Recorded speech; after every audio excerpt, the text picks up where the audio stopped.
ఆహా, ఇది మళ్ళీ మొదలెట్టింది. కన్నయ్య, ఏంటయ్యా ఇది? నేను నీకేమన్యాయం చేశాను? ఎన్నాళ్ళ నుంచి కోరుకుంటున్నాను ఇంత కోరిక. నేనేమన్నా రవితేజలాగా జూబ్లీ హిల్స్లో బంగ్లా ఇవ్వు, హైటెక్ సిటీ ఇవ్వు, ఎక్కడికో తీసుకెళ్ళిపో అని చెప్పి నిన్నేమన్నా సాధిస్తున్నాను? లేదే.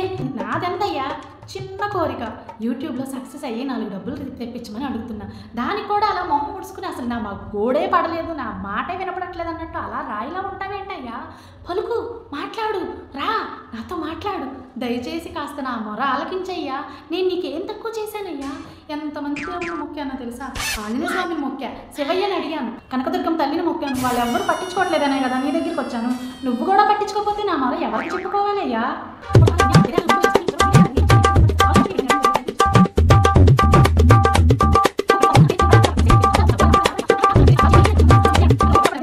లాభం లేదు, ఈరోజు ఎలాగైనా దీంతో మాట్లాడాల్సిందే. భక్తురాలా? కన్నయ్య, నా కోసం దిగొచ్చావా? నువ్వు నా కోసం దిగొచ్చావా? అదే, ఆ కక్కుర్తి ఆరాటాన్ని పక్కన పెట్టి ముందు చెప్పేది విను. కొన్నాళ్ళుగా నీ అతివృష్టి అనావృష్టితో మమ్మల్ని విచిత్రమైన ఆందోళనకు గురి చేస్తున్నావు. ఇప్పుడు కూడా అదే అర్థం లేని ఆవేశం. కాస్త చెప్పేది పూర్తిగా విను. నేను వచ్చింది నీకు వరాలు ఇవ్వడానికి కాదు, అక్షింతలు వేయడానికి. అక్షింతలా? నేనేం చేశానయ్యా? ఏదో ఒక పని అనుకుని మొదలు పెడతావు. అది సవ్యంగా సాగితే అది నా కటాక్షమే అనుకుని పళ్ళు, పూలు, కన్నీళ్లతో, అదే ఆనంద బాష్పాలతో నన్ను ఉక్కిరి బిక్కిరి చేసేస్తావు. పొగడ్తలతో ముంచెత్తుతావు. ఒకవేళ అదే పనిలో సక్సెస్ రాకుండా చొక్కెదురైందనుకో, ఇక ఒక రకమైన నిరుత్సాహానికి గురైందే కాక నా ఆశీర్వాదం లేకపోవటం వల్లే ఆ పని సాగలేదని ఇక నాకు చుక్కలు చూపించటం మొదలు పెడతావు. దీపం కూడా వెలిగించకుండా నాకు శాపనార్థాలతో పూజలు మొదలు పెడతావు. అసలు నీకు నువ్వైనా అర్థమవుతావా అని నా డౌట్. నువ్వు ఈ చిందరవందర చిత్తకార్తె మనస్తత్వంతో కాకుండా మనస్ఫూర్తిగా చిత్తశుద్ధితో పూజలు చేయటం మొదలుపెట్టు. అప్పు ఏది ఏమైనా నువ్వు నా కోసం దిగొచ్చావని, అక్షంతలు వేయటానికి అవని ఏదైనా అవని, నువ్వు నా కోసం దిగొచ్చావంటే నేనెంత గొప్ప భక్తురాలనయ్యా, నేనెంత గొప్ప భక్తురాలని. ఓహో, నీకు అలా అర్థమైందా? ఇది నా మాట పూర్తిగా వినటానికి కూడా సిద్ధంగా లేదు.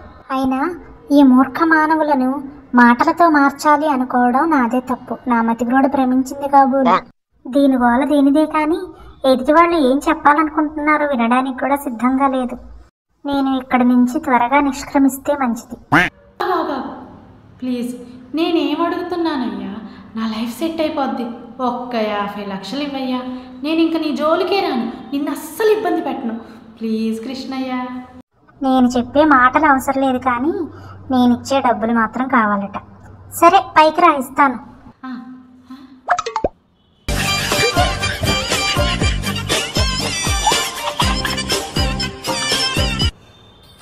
ఆఖరికి నువ్వు కూడా నా మీద జోకులు వేస్తున్నావు కదా.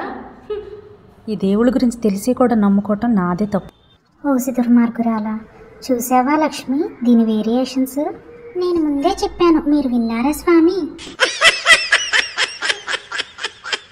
ఈ వీడియోలో కొంతవరకు నిజం ఉందని అయితే నేను చెప్తాను. ఎందుకంటే చిన్నప్పటి నుంచి నేను చూసిన దాని ప్రకారం ఏదన్నా ఒక పనిని మొదలు పెడితే ఆ పని సాగితేనేమో దేవుడు కటాక్షించాడు అంటారు, సాగకపోతేనేమో దేవుడి ఆశీర్వాదం మా మీద లేదు అంటారు. ఏదైనా ఇక దేవుడి మీద వేసేస్తూ ఉంటారు. ఇలా చాలామందిని చూశాను. కొన్ని విషయాల్లో నేను అంతే. అయితే ఈ చిన్న కామెడీని మీరైతే కామెడీ ఉందని నేను అనుకుంటున్నాను. కామెడీ ఉందా లేదా అనేది మీరు చెప్పాలి. వీడియో నచ్చినట్లయితే లైక్ కొట్టి సబ్స్క్రైబ్ చేసుకోండి.